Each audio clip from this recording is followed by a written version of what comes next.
Ngemva kwenkulumo yemengameli yangelisonto sinibutile ukuthi ingabe nethisekile yini ngekehliselwa kwekuvalwa kwale live ku level 3. Mina ngineliseke kakhulu ukuthi umongameli ukhulumile nekubuyisela le live ku level 3 sokhona kuphila kahle kangcono ngoba angithina le siyagoma nyalo.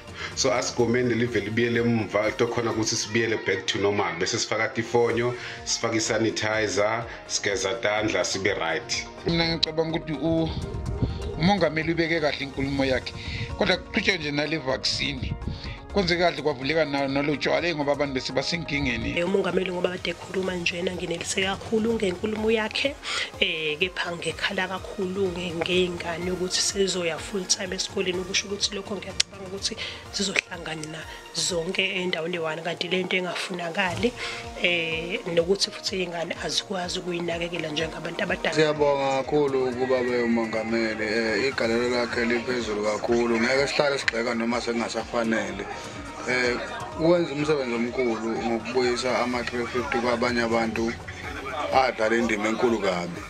Mina ngonelisekile lapha ukuthi abuyise i-350 nokho wenze kahle kakhulu lapho wenza umsebenzi oncomekayo.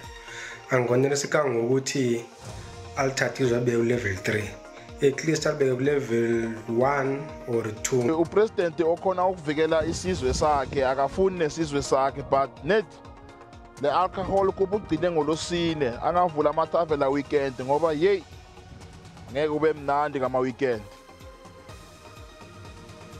Lena ke mbone babukeli SABC angeke ithweswe kudiphendulela ngayo.